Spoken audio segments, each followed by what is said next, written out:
Hi all Rekha academy 16 days basic to advance master கிளாஸில் இப்போ நீங்கள் பார்த்துருக்கிறது ஃபெப்ரவரி பேட்ச் ஸ்டூடெண்ட்ஸோட பிக் டே போர்ட்ஃபோலியோ டே தான். ஸோ எல்லாருமே அவங்க மாடலை சூப்பராக ரெடி பண்ணிட்டுருக்காங்க. நாங்கள் ஆல்ரெடி ப்ராமிஸ் பண்ண மாதிரி போர்ட்ஃபோலியோக்கு தேவையான A to Z makeup products கம்ப்ளீட்டாக அகாடமிலேருந்தே ஃப்ரீயாக ப்ரொவைட் பண்ணிட்டு. ஸோ எங்கள் ஸ்டூடெண்ட்ஸ் எல்லாருமே ரொம்ப ஆர்வமாக வந்து அவங்களுக்கு தேவையான ப்ராடக்ட்ஸை அவங்களே செலக்ட் பண்ணிக்கிட்டாங்க from different brands like MAC, NARS, Huda Beauty, Fenty பியூட்டின்ட்டு. Hi Jyothi from Hyderabad. ఈరోజు మోడల్ పైన మ్యాక్ ఫౌండేషన్ అప్లై చేస్తున్నాను. లెట్స్ సీ అవుట్ఫిట్ ఎలా ఉంటుంది. Stay tune. ஹேம்லதா. இன்றைக்கி ரேகா அகாடமியில் போர்ட்ஃபோலியோ நான் இன்றைக்கி வந்து ஷாப்பரல் ஃபவுண்டேஷன் தான் யூஸ் பண்ணுறேன். రిజల్ట్ எப்படி இருக்குன்னு பார்க்கலாம். Hi I'm Surya. నేను వైజాగ్ నుండి వచ్చాను. ఈరోజు మా షూట్ డే. ఈరోజు మేకప్ ఫర్ ఎవర్ ఫౌండేషన్ వాడుతున్నాను. సరే చూద్దాం ఎలా వస్తుంది. மேமோடைய ஒரு போர்ட்ஃபோலியோ ஷூட்டில் நான் இருக்கேன்.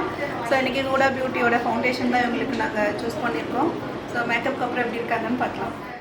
ஸோ டிஃப்ரெண்ட் இன்டர்நேஷ்னல் பிராண்ட் ப்ராடக்ட்ஸ்லேருந்து எங்கள் ஸ்டூடெண்ட்ஸ் சூஸ் பண்ணி செலக்ட் பண்ண லுக்கை நீங்களே லைவாக பார்க்கலாம். எவ்வளோ ஃப்ளாலெஸ்ஸாக சூப்பராக இருக்குன்ட்டு ஒரு லுக்கும் பார்த்துக்கிட்டே இருக்கலாம் போல். அவ்வளோ அழகாக ஒன்று பார்த்து பண்ணியிருக்காங்க. அந்த ஐ மேக்கப்பாக இருக்கட்டும், அந்த ஃபினிஷிங் ஆகட்டும், அந்த ஃபேஸ் கல்ட்டிங் எல்லாமே வேறு லெவலில் இருக்குது. ஸோ நாங்கள் எப்போவுமே சொல்கிற மாதிரி ரேகா அகாடமி ஸ்டூடெண்ட்ஸோட ஒர்க்னாலே எப்போவுமே யூனிக்காக தான் இருக்கும். அது இந்த பேட்சும் வந்து ப்ரூவ் பண்ணிட்டாங்க.